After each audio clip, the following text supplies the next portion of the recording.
কুষ্টিয়ার কুমারখালী থেকে ছেড়ে আসা ঢাকাগামী সৌহার্দ্য পরিবহনের একটি যাত্রীবাহী বাস বুধবার বিকেলে দৌলতদিয়া ঘাটের পন্টনে ওঠার চেষ্টা করছিল। এ সময় বাসটি নিয়ন্ত্রণ হারিয়ে পদ্মা নদীতে পড়ে মুহূর্তেই তলিয়ে যায়। এ সময় কিছু যাত্রী সাঁতার কেটে উপরে ওঠে।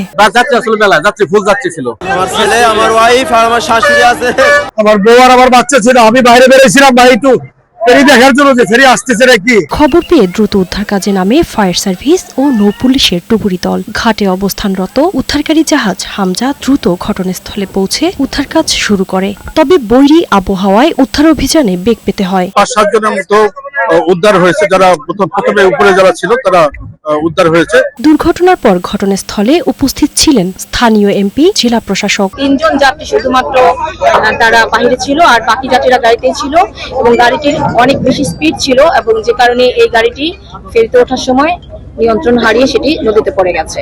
ধারণা করা হচ্ছে বাসের যাত্রীদের বেশিরভাগই ঈদের ছুটি শেষে ঢাকায় ফিরছিলেন। নিখোঁজদের স্বজনদের আহাজারিতে ঘাট এলাকায় সৃষ্টি হয়েছে শোকাবহ পরিবেশ।